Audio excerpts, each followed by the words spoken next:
everyone to brforum UK 2020. I'm Gabriela Sarmet, internationalist from the Federal University of Rio and Masters in Violence, Conflict and Development by SOAS University of London. Today I'll be with you to talk about what development do we want.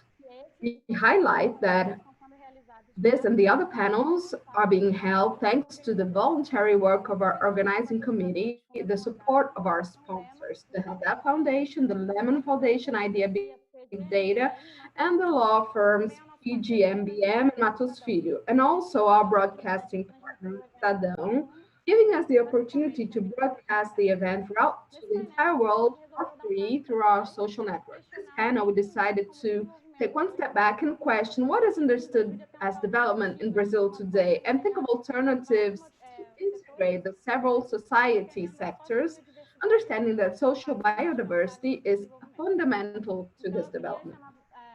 So I'd like to introduce and welcome to our conversation Senator for Tocantins, former Minister of Agriculture of the Dilma administration, Kátia Abreu, quilombola activist and master in sustainability, Valéria Pôrto, the former president of the National Brazilian Social Development Bank, by Jair Bolsonaro government, and former finance minister from the Dilma administration, Joaquim Levy, and the indigenous activist and writer and defender of human rights, Ailton Krenak. Thank you all for being part of this panel. Now we're going to talk about what is development today. The debate about development is old in Brazil. Traditionally, development is associated to industrialization model and separation of agro-export markets consolidated from colonial times. However, crises in Brazil, they are always repeating itself. After the economic boom, we have recession fears, and the country has never left its colonialist logic. The several crises we live today are also the result of the maintenance of this model that increase structural inequality and relates to nature as a consumption object. So there is a dispute about the narrative, what this development is, which is much more pluralistic than a polarization between those that are developing and those that are underdeveloped. So I'd like to ask you, what does development mean for each one of you? I'd like to start with Senator Kátia, then Valéria, then Joaquim, and then Ailton, please.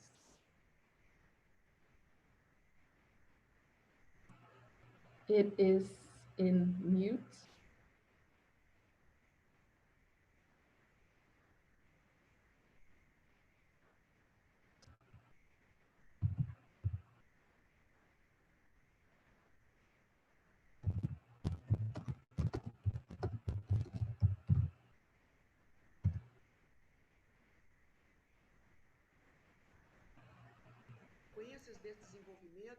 So with this development, according to each region, and I think that in the last years, I'm convinced that this debate, first there was the ecological debate initially, where people were a bit in panic, including myself. It caught us by surprise. Initially, there was an aversion between urbanists, environmentalists, agriculturalists, but this has developed. Today, ecology is a universal matter, not just a Brazilian matter, but it is something that worries everyone.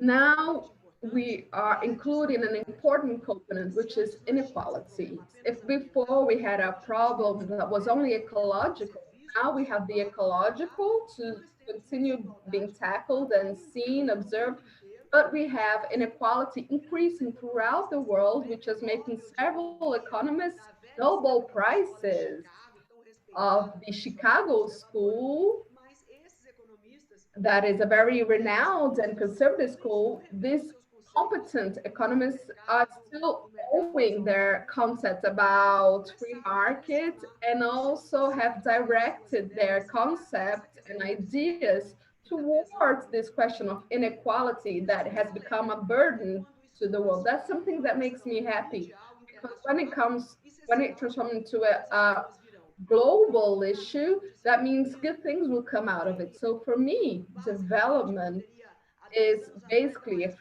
10 years ago, my answer would be completely different from today.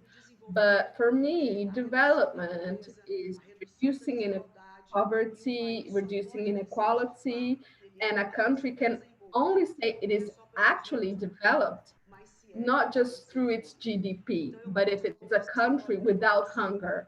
So, as a psychologist, in, I'd like to say very simply, there are only two types of human beings, those that are happy and those that are unhappy. So I want that in Brazil, we are all our 200 million Brazilians that we are classified as happy people. And I believe that all this entire development that has to be seen, where we need dialogue, we need to think about again, specialists, people that are common people that we all can develop, that it's a sustainable that will happen now and will remain in the future generation. That goes through preserving water, soil, developing science, searching and maintaining biodiversity, living with this change in climate, producing new technologies, to have alternatives to live with this type of changes, and at the same time, do everything not to worsen this change in climate, because the agrotechnology has also its limitation. Now we're producing seeds that are more resistant to water, to the lack of rain actually, but it is limited also. But I usually say that nature doesn't revenge itself. It only defends itself against all these distortions against the environment. So I believe that development is good, but it cannot be at any cost. Okay, we need to have boundaries to maintain people happy. Thank you, Senator. I still have 15 seconds left. Okay, I was keeping type of time. Okay, thank you, thank you. Good afternoon, everyone. I'd like to thank the organization of the event, Gabriela, Julia, Buzab, for inviting me, inviting our people to be part. And our challenge here this afternoon is talk a bit about what is development for us, quilombolas in Brazil. So, talking based on our fight, I have to tell you that development for us is this development in actually respect our people and our rights. So, I would bring to the discussion Article 68 of the Federal Constitution of 1988 when it says the quilombolas that occupying the lands, the state has to issue their land rights, land type deeds.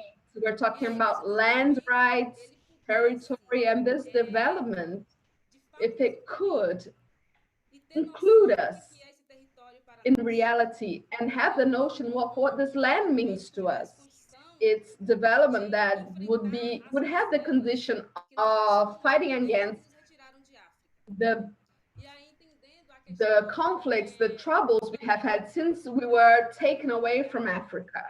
And so going now, talking a bit about family agriculture, family-based agriculture, which we believe is sustainable development and a way of making our living for us. Based on that perspective, development is what make us be the constructors of the several dimensions that have as base the structure of this country. So development that excludes us is not development. Development that does not involve that fragment is not development. There's no way to be development. So that's why it's important to bring to the discussion the maintenance of our land and think of a manner of producing, a means of production based on something that is going to produce common well-being, but at the same time guarantee income, preserve traditional processes, and have it as a local production and valuing of life. Thinking of development where you can dialogue with the bases, with the people in the interior of Brazil. We think of a development that is able to bring public policies, projects that dialogue, which we have as determined in our community basis. A development that does not take away from us our traditional beliefs, our traditional ancestors, that does not make us leave the lands, that includes all the voices, women's voices, the youth, and the development that reduces inequality.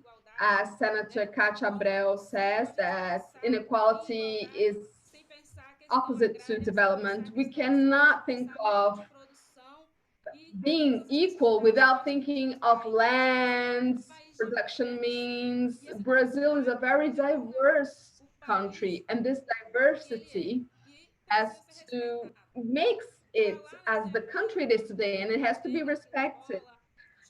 As a quilombola, Black, young, rural woman, makes me responsible to bring to you our main understanding of what is development, to guarantee our rights so that we can say to you all what guides us in this country.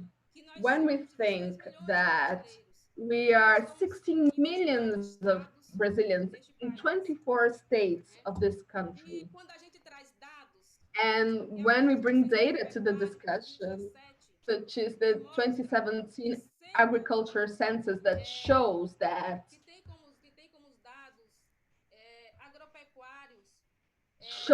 fruits data that we have 130 projects in the quilombola communities. This shows that how much we produce. And I bring to you this data to refute the arguments that we do not produce, that we are against development. That is not the case, okay? Okay, you can conclude, please, Valéria. No, we are not against development, but we are always distant, or we're not part of the process. We're not included in the process. Then the development, as I said before, we stop to think, it becomes fragmented. This development doesn't involve us. We believe in development that includes, that interact, that think in common solutions. We're part of the process. So why not listen to us if we're also part of the development? Why can we participate in the process of construction and solution of the problem? Thank you very much, Valéria. Thank you. Joaquim Levy, could you please give your opinion about what is development to you? Absolutely. First, I'd like to thank the opportunity of talking to you all and congratulate the organization, and say that a part of development is to know how to take advantage of diversity. But development, for me, I'm not only talking about improving the quality of life, okay? I think it's interesting because it's a process. I think that today, there isn't a developed country per se. You're always going to be under development. I'm a bit older than you all, but I would say that we have improved in terms of development. But it's something that has to be achieved, conquered. It's not going to be given from someone from outside. Us as a country, we have to think this way, and it has to bring this aspect of involving everyone. I think that we're not absolutely developed, completely 100% development. If some people were left behind. So we also have this aspect of universality, of the universal aspect of what development should englobe. You who are students, postgraduate students, master degree students, very important to understand this. And as Senator Kátia said, it's important to have a vision. Economists like to talk about alignment of expectations. Of course, if you don't have a vision that is that has cohesion, if we don't have belief, it's much more difficult. And I like to take the opportunity and remind everyone of all the heroes that are working in Brazil and the entire world that is protecting the health and that are bringing the best of themselves and of technologies to everyone. Because when you're coordinated with everyone, we're able to work. So you have to make this composition, which is to have the vision and have freedom.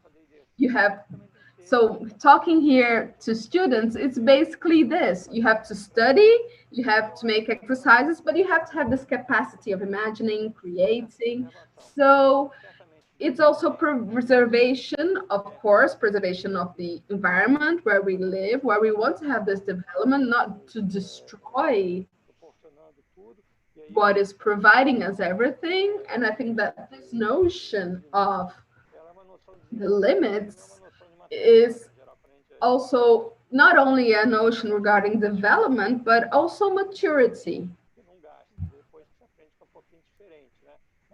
So I think that you have to make this balance between you wanting to grow, expand, and knowing your limits. And the main and tap in the main resources of our society, which are ecological, natural resources, but also cultural resources, because we have found out that we can expand and advance much more if we have the contribution of diverse people, diverse visions. So, because sometimes you are limited in certain ways from your experience and you cannot see certain things. And Brazil has great diversity of experience from those that have been here even before Brazil was discovered, the indigenous, then the Africans that were brought here. And if we learn from all the people we have here, all the ethnicities, we can develop much better. Thank you very much. Ailton Krenak, could you please tell us what you believe is development? Good afternoon, everyone. I believe I'd like to thank the opportunity to speak after these great insights on the topic.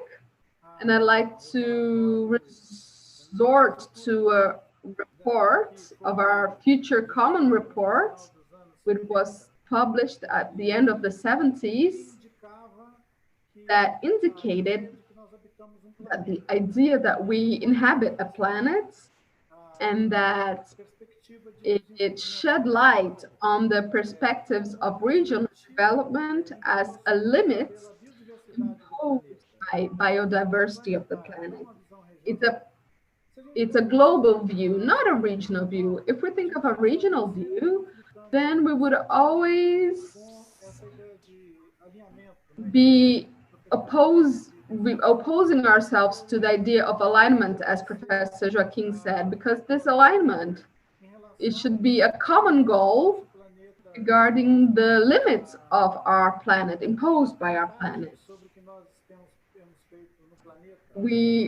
What should have we done in the planet? This indicates that by reaching the end of May, the beginning of June, we are in debt with the planet. We have not been able to provide, to deliver to our planet. I cannot think like that. I'm interested in involving in engagement of the several populations of the planet. They have to consider the possibility of engaging, of being in the earth, regardless of where you're in China, Japan, Brazil, whatever country, an engagement that takes into consideration the fact that they have to stand on soil, stand on ground lightly. And it's not just a poetic vision, it's also a vision where you are committed to Earth and to the 92 forum, and because they have the 92 guidelines toward the planet that they call it the environment has been throughout the years disregarded, and that is a pity. And this is the reasons we have the pandemic too. We have to fight against the pandemic, that's true, but we also have to fight against misery, sanitation misery. We have to have empathy and remember that one of the reasons for this crisis is all the disregardment we have had with the 92 EO ecological forum. I think we have to consider our common future report as a relevant platform in this sense. Thank you very much, Krenak. Now, talking about the expansions of the production alternatives to the country, talk a bit about the agricultural sense that Valéria brought to the discussion, as well as Kátia. So I'd like to ask Kátia Abreu about the agriculture sector. The big data produced for the brforum UK, 70% of the respondents say they are against the exploitation of the Amazon forest to expand economic development, and also against the Cerrado, which is being exploited much more. Senator, we were able to reach records in numbers of soybean crop in 2020 before the pandemic. At the same time, we are battling against investment flights from Brazil because of the social environmental damages that we have seen here. At the same time, we have seen record numbers in the authorization of fertilizers issued by the Ministry of Agriculture, jeopardizing the health of many.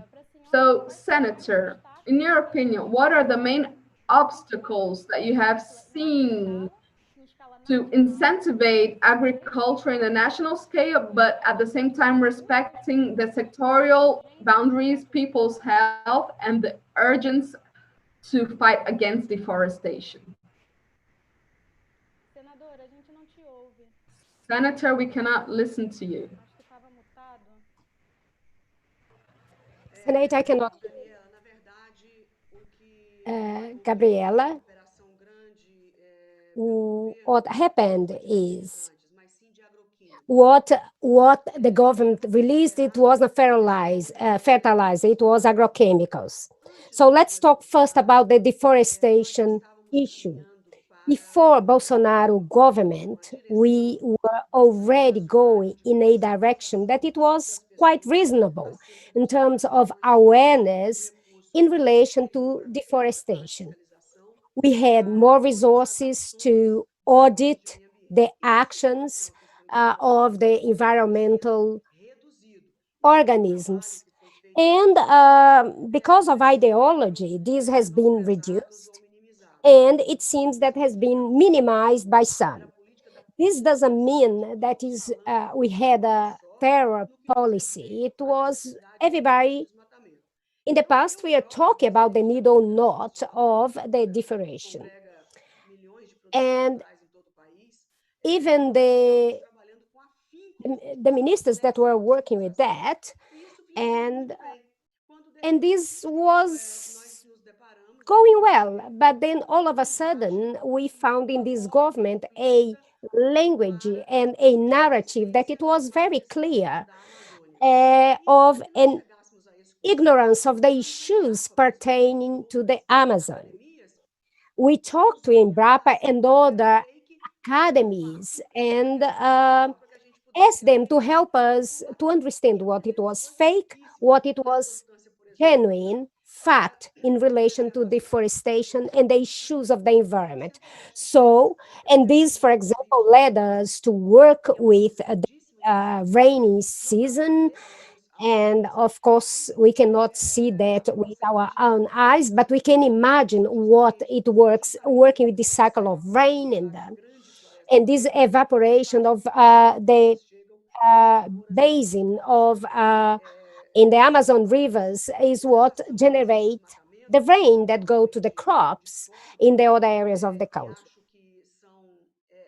I do not agree with what it was said uh, in some ways. This thing about talking of a bad image of the agriculture, the Brazilian agriculture, I do not agree with what you said, because we have at the moment, a good image of the agriculture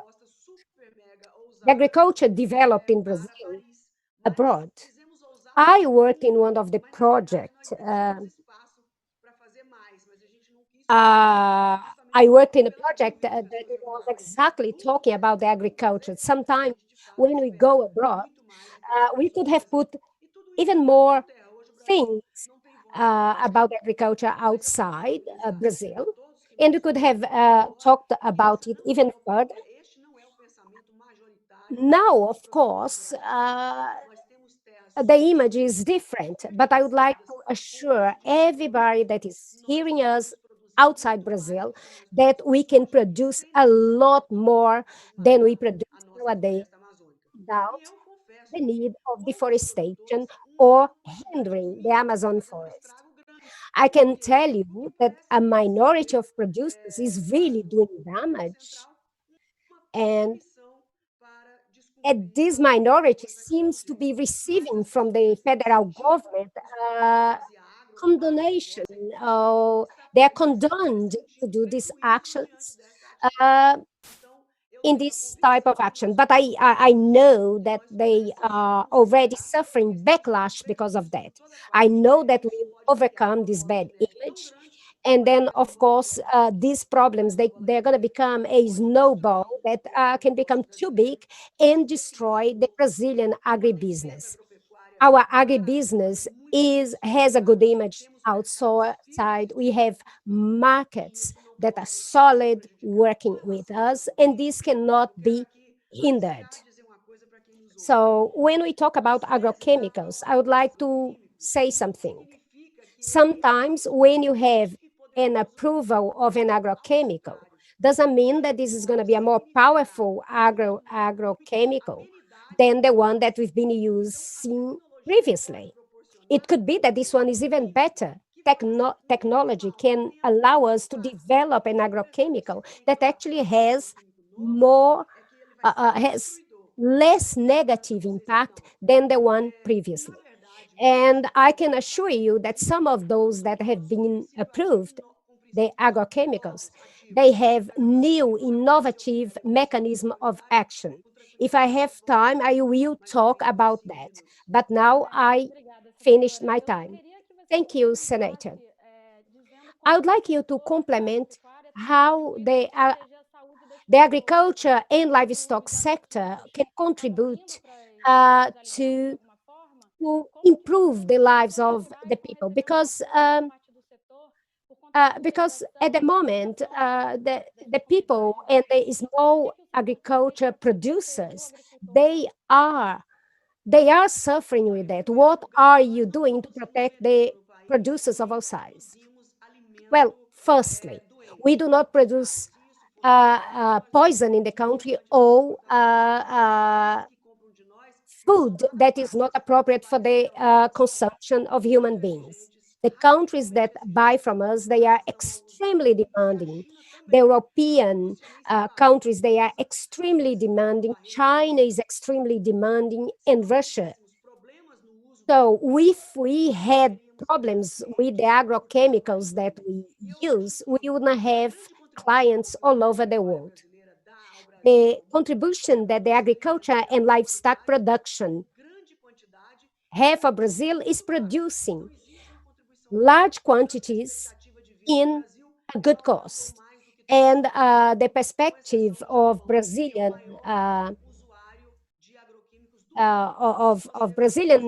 survival rates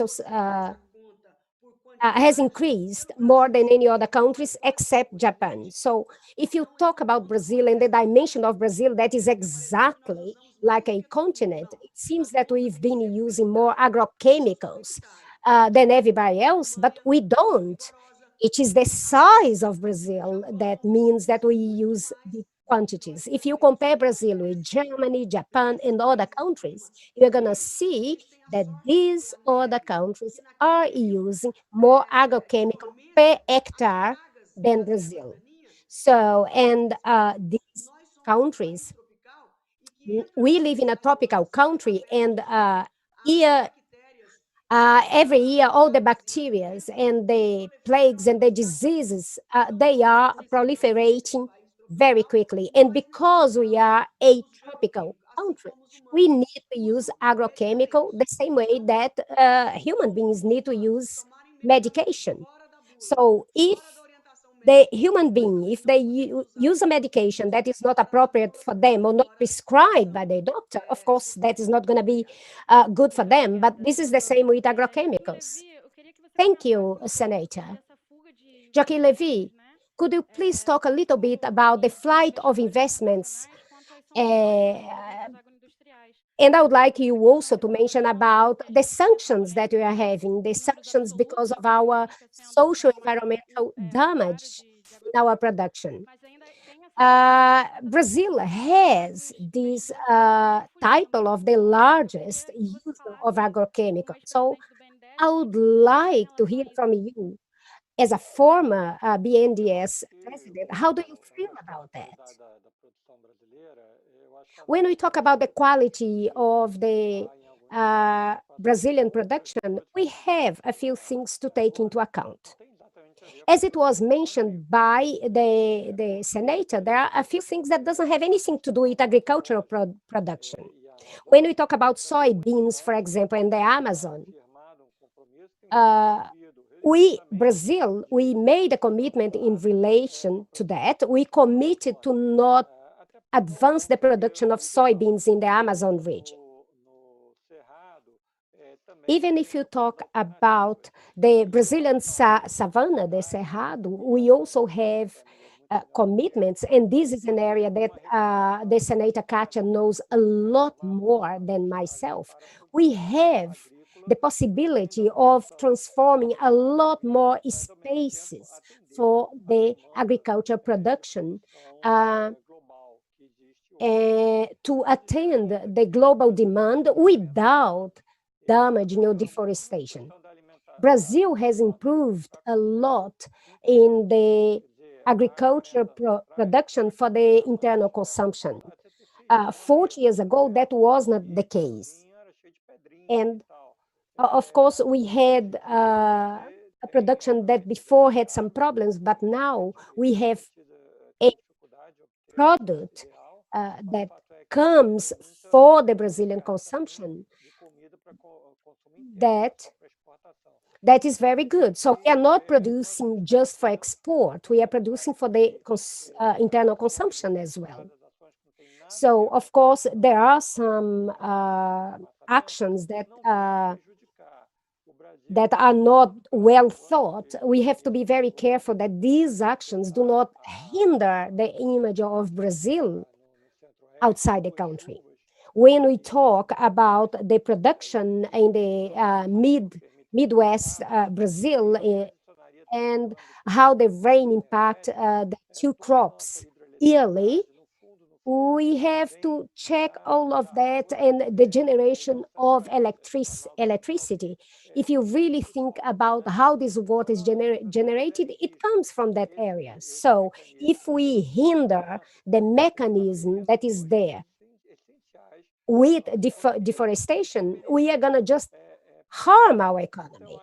And this is not in the interest of anyone in the country. I believe that the Brazilian countries, they are doing more and more to improve in that regard. And we have to differentiate some actions that happened in the Amazon with uh, with with the overall framework when we talk about the carbon footprint that the country produces and production of energy. We actually, in Brazil, has a matrix, energy matrix that is cleaner than other countries, and we have to reflect upon that. Our government, we have to think what is more advantageous for our development. We do not want, we don't want actions that doesn't have anything to do with what we've been doing, will hinder millions of people in the country. So, of course, we don't want a flight of investments, and we have to work against that. Thank you, Levy. This is a very good debate, and Brazil has been called the land of plenty because of our biodiversity, and nobody has has made a comment about that. It said that 520 years ago, we had a development that it was based on this extractivism. And it was mentioned the hydroelectrics, and it was mentioned the Belmonte Dam and the São Francisco transposition. So we have Brazilians that believe that these developments are important for Brazilian development. But others say that actually these developments is what is increasing the poverty in Brazil. So, Valéria, I would like you to comment a little bit about the Velho Chico transposition river, if it was possible for you to do such a comment. We, as youngsters in Brazil, we have to think about what have been built, what are our challenges at the moment. And when we look at that, we have to create alternatives and take into account the people here who historically fought for some development. And we have to think in how this development will impact in every different group in the country. When we talk about São Francisco transposition, I cannot fail to talk about the cotton aqueduct, which now is draining water from São Francisco, and even in my municipality of Malhada.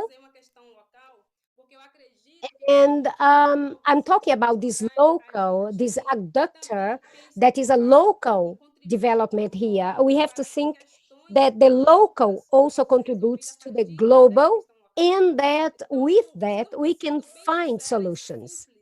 To be very sincere and clear, I think that the group of people that are here, I don't know if this is a debate, a dialogue, or just a conversation, but I would like to invite all of you to think with me, where is the logic of having a development of a mega structure that is draining water from a river to satiate the thirst of 34,000 inhabitants, or it's draining water just to wash mining and ignore the population that live by the margins of that river. That population that lives by the river doesn't have water even for consumption. So what is the logic of that? So we have to think about that. We have to think that as academics, we have to think that as youngsters, our people have historically fought to have this space in the academia as uh, thinking beings in this argument. But we are ignored as people who can provide a solution for these problems. So I would like to ask you all here, is this correct in terms of development? Or is it us, people, who are in the wrong place?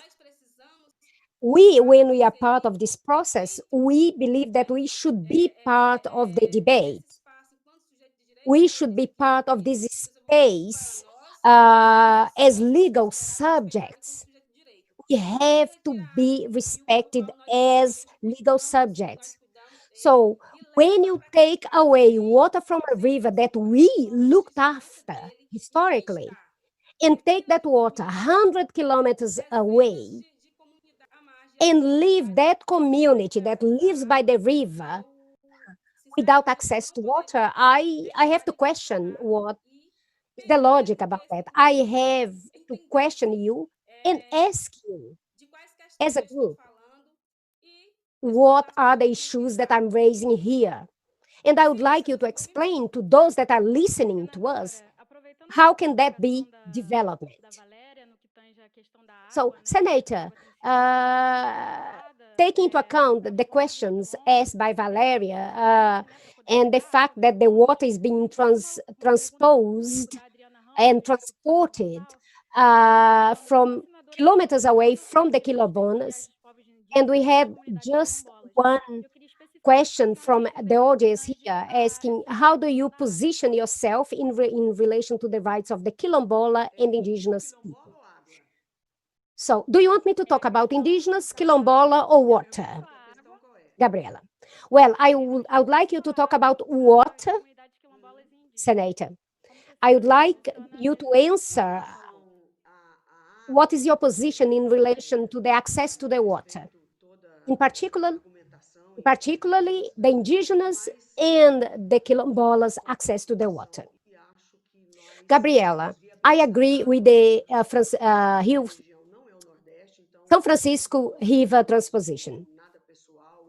And I am not looking at this from an electoral point of view or a political point of view. I think that everything that we can do to give access to more people, give more people access to water, I believe that we have to do this transposition. The water is there to benefit people. The more people we can benefit, the better. The same thing is energy. The country cannot live without energy. And we are lucky enough in the country because we have great hydroelectric potential. And this is a clean energy.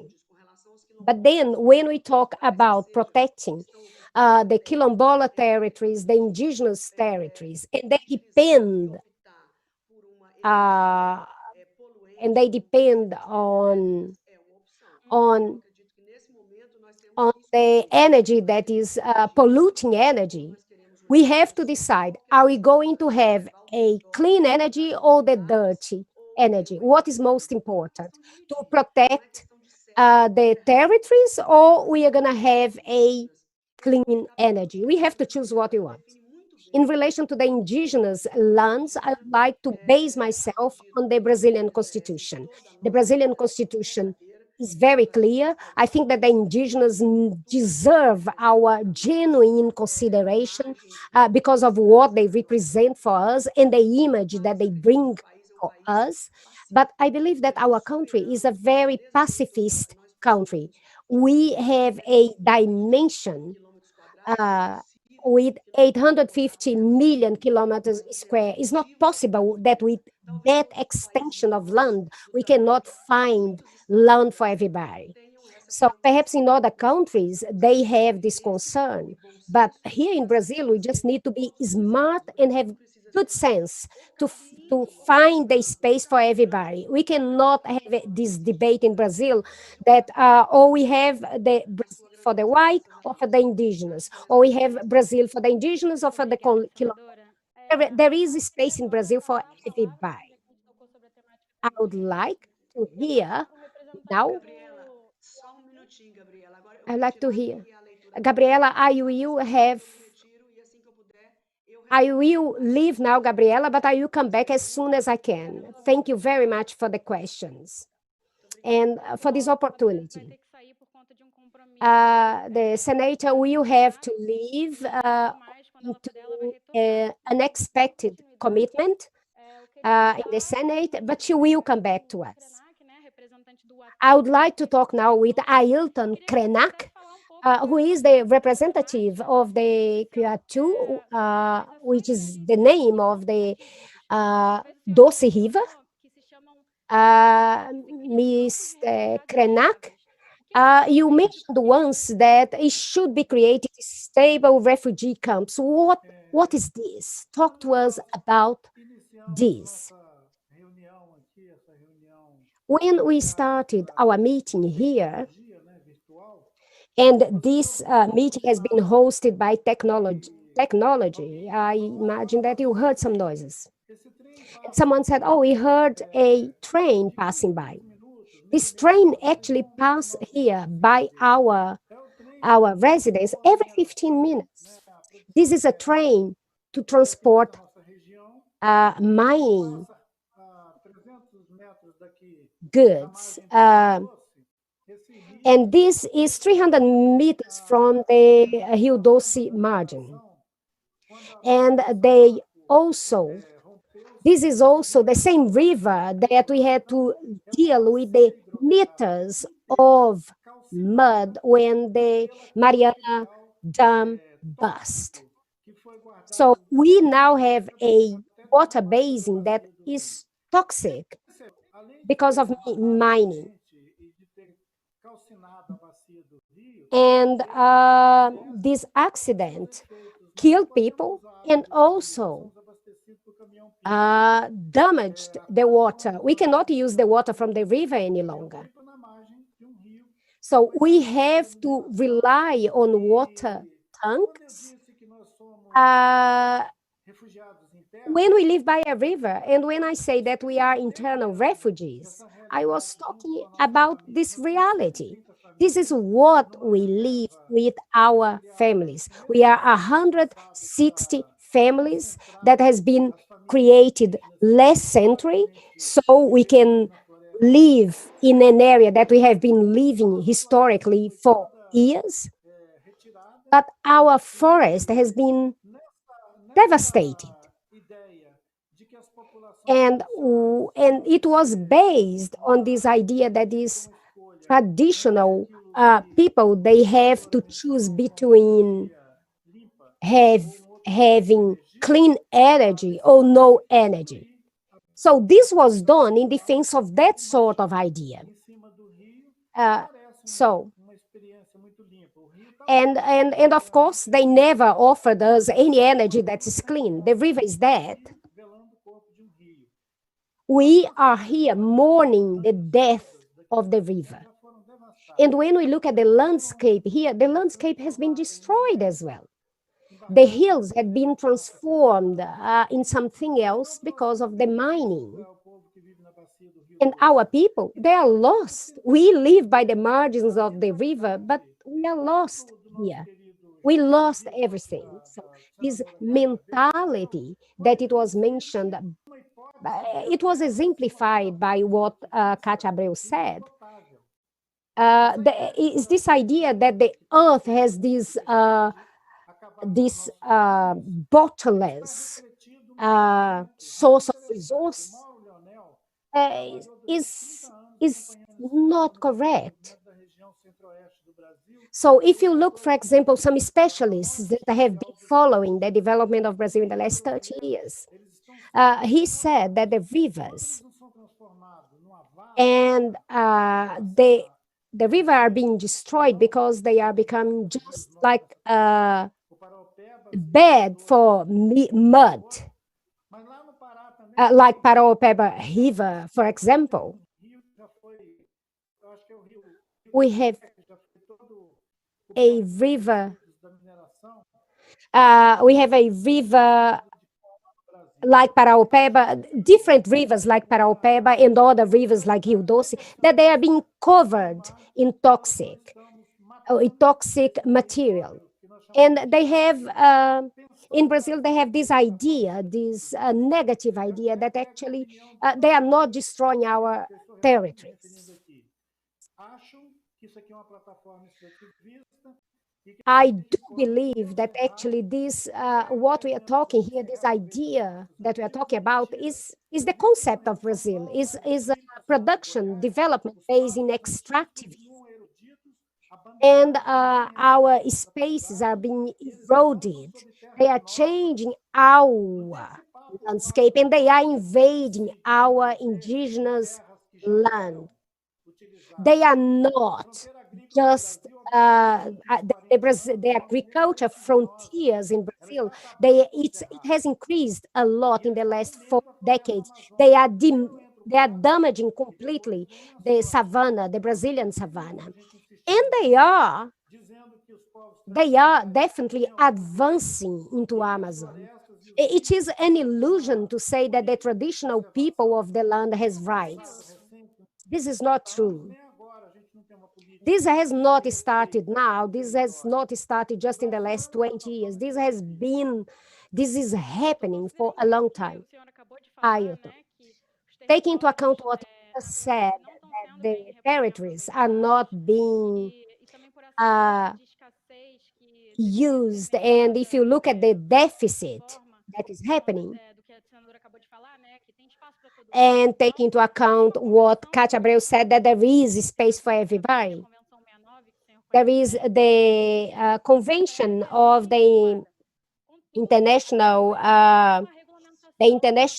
Labor Organization talk about the free, prior, and informed consultation.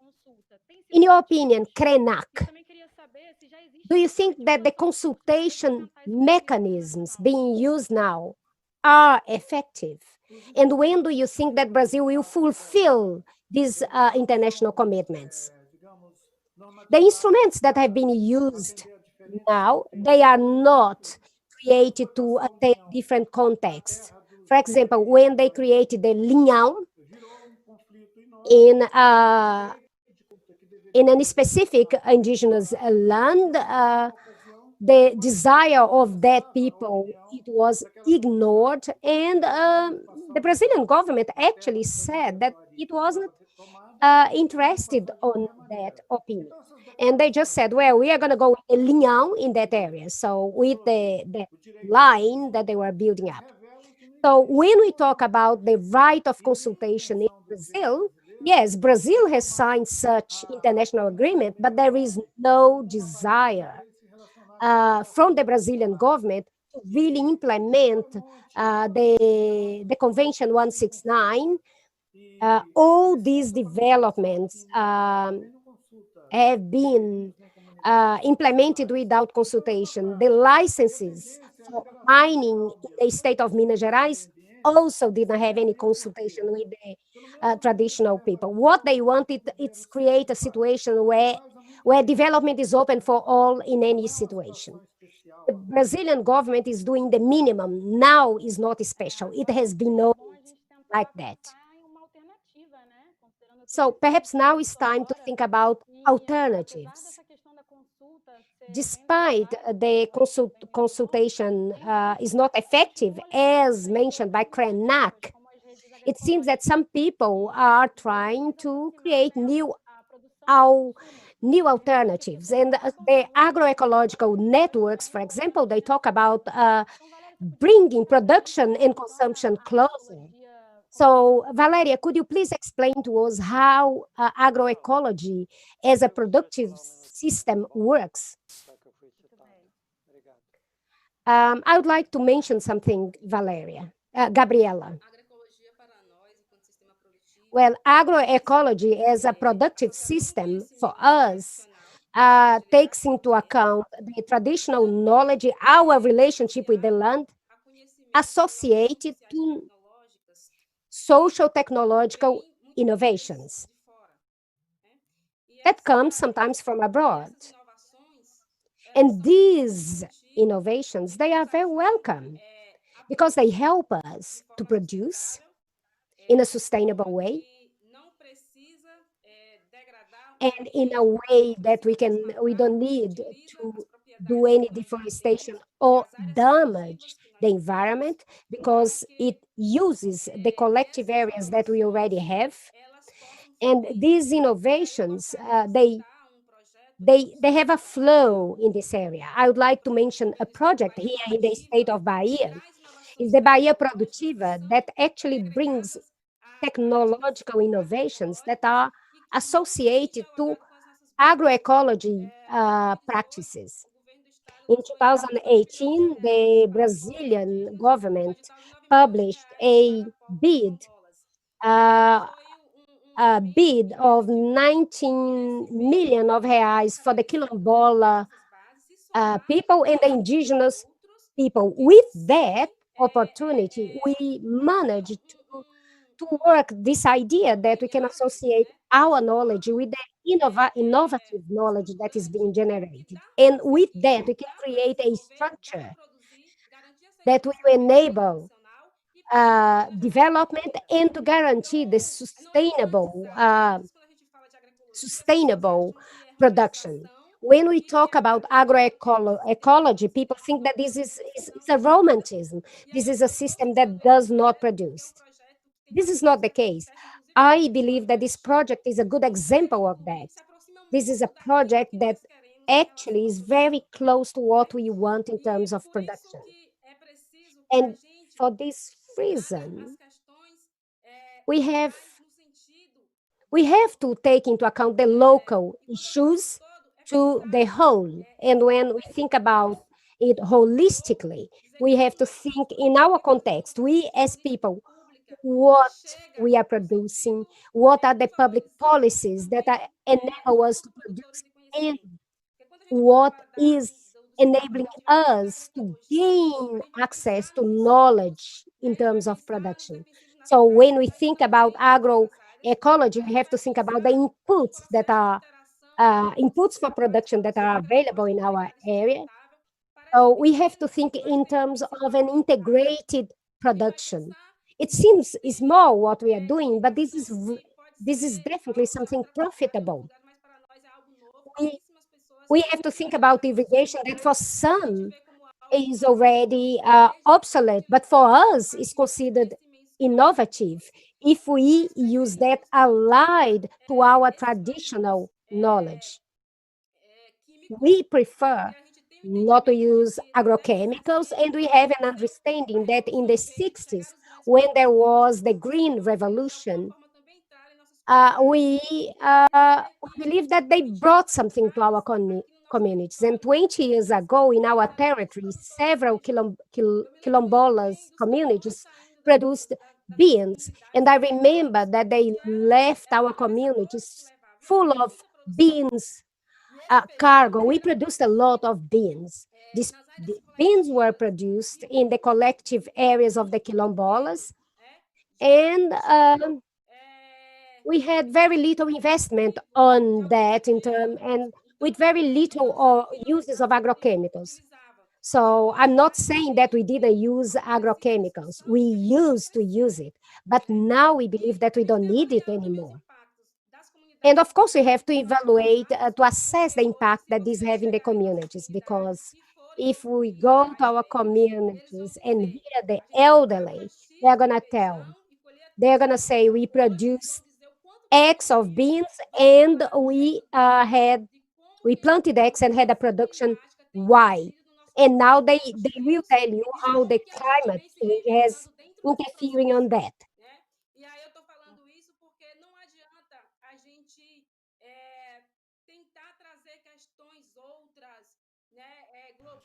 We cannot bring all the type of global issues to explain questions that should have other format of inventions without leaving aside those that already have knowledge, know-how, pre-established in the community. Thank you very much, Valéria. Joaquim Levy, you would like to say something? It's also important to say that we have talked about attracting investment to other initiatives that incentivate more responsible investments, such as ecological responsibility in investments. Well, okay, sure. First, it's fantastic what Valéria is saying. It's great to know that there we have these programs. She summarized very well what I have commented in a different manner. What is development? It's to reinvent yourself always. Sometimes you reinvent to the better, to the worse, but people have to always reinvent themselves. That is very important. I think that in general, in a developed society, ideally, because sometimes it's different in practice, but regarding the rights, it's essential for an economy to work. To be tutored is not the best way, and as you develop, you also aggregate sensitivity and you learn how to work with that. But that's also a lot to do what the senator was saying. 10 years ago, she was saying she would say something different from what she's saying now. And the same with me.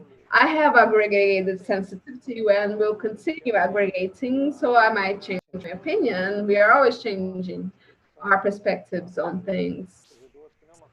Entire Rio Doce Basin region, the Espírito Santo State region, of course, it was a very great loss that we had from the dam break, no doubt. And it's the great challenges we have in the Mata Atlântica region, which is to restore this area. And also we have to seize all the opportunities and alternatives compatible with that. Some people, of course, they are not focusing and prioritizing on what should be prioritized, but others are. I think that's also, we have to learn some experiences.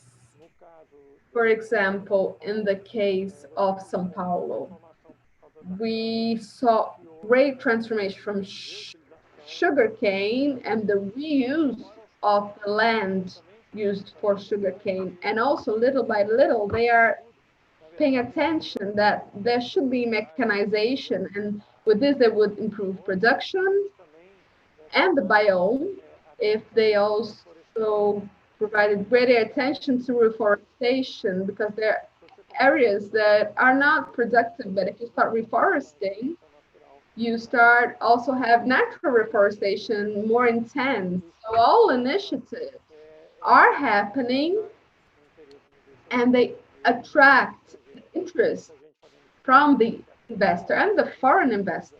I believe that we need to organize ourselves, learn and leverage these opportunities.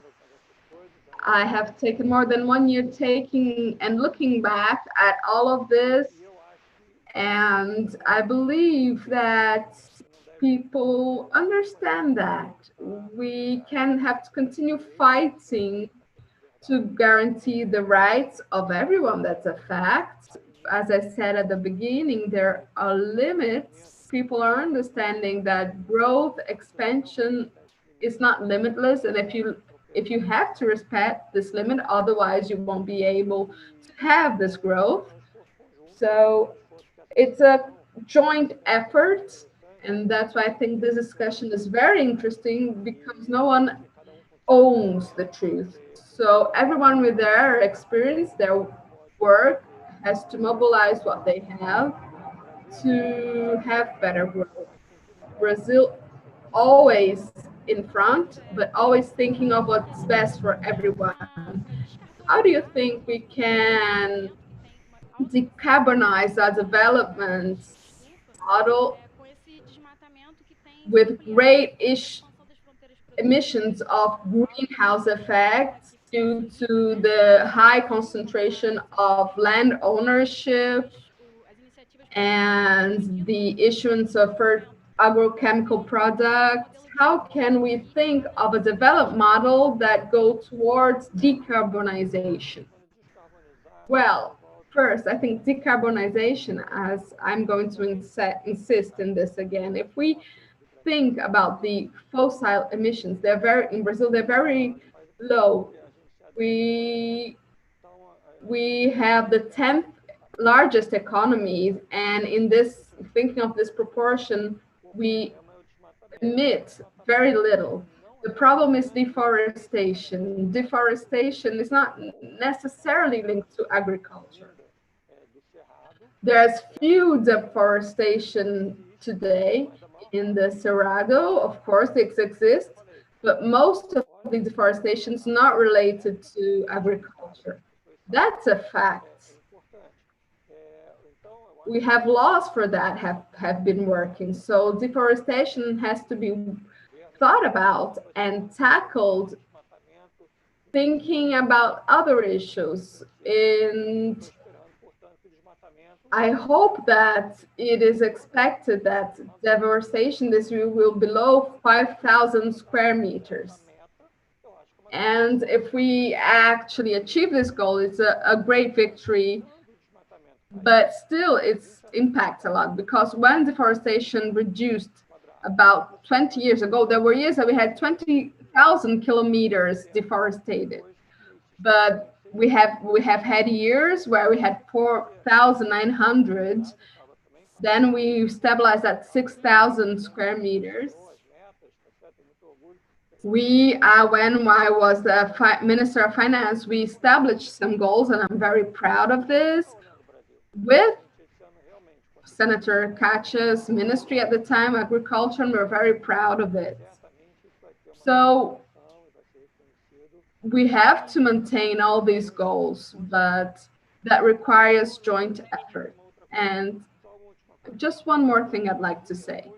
Regarding the energy sector today, renewable energies like solar energy, they're cheaper than hydroelectric power plant energy. So the great hydroelectric power plants projects, they are coming to an end. What we don't want to lose is to lose what has already been done in this 50 years because of the lack of water. That wouldn't be very intelligent, because they have been made. So we have to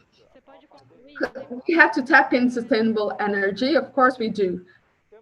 That is it. We have to pay attention to deforestation and continue using sustainable and increase in sustainable energy. We talk a lot about this issue of the end of the world because of this naturalization of a developed model that enables managing prices only when they appear. But we haven't think of another model to build another world, for example. The type of development Krenak and Valéria talked about. Can we think of a development that is our type of development, legitimate development? So before we finalize, I would just like to each one of you make a brief reflection to the public of what you think would be the best way to continue valuing this diversity and construct joint alternative to the model we have today. So I'd like to start with Valéria, then Levy, and finalizing with Krenak. Thank you. Valéria, please. Milton Santos, our great geographer, he says that the world is from not only what exists, but what can actually exist. And what can actually exist in our country, in our community basis, what can effectively exist in the world what can we do as human beings, as thinking beings,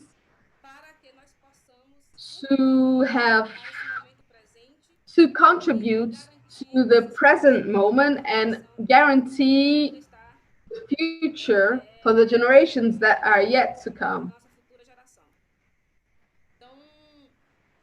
So I'd like to leave here as a message, not only for Brazil, but for the world, to the re-involvement, the engagement of the community of production processes. Think of how our traditional people have also contributed regarding activism, cooperativism, and how we're going to proceed from now on.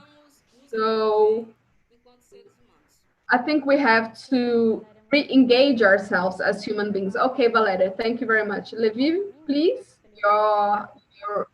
your reflection on what would be the best path. I think it's the path of dialogue, such as the conversation we had today. It was very rich, and that, such as the examples that Valéria brought to us, the concerns that Ailton brought to us, and that together we can create this new world through our administration, our work, to construct the country we want. Thank you very much, Levy. Krenak, what do you think is the path we should trace? I listened carefully to what my colleagues said, and to think regionally also. I think that there's a certain consensus that we should think global and regionally at the same time, and this could be a leverage to leave aside this perspective that put all of us in a way of thinking that we would have the end of ecological environments. I thought it was very interesting, the dialogues and the data that Valéria brought to us. But I'd like to just warn that activities can only survive if at their surroundings there's also certain respect with its permanence, this continuity, and the respect toward the environment where these communities are. A quilombola community in the Mata Atlântica forest, if you don't respect the Mata Atlântica forest, then you won't be able to progress in the sense. So that is why I like to repeat that a lot of what is happening within our tribe, it didn't originate in our tribe, it originated outside our tribe. Of course, we can contribute a lot in our tribe, but it will be limited by time if we don't have contribution from outside.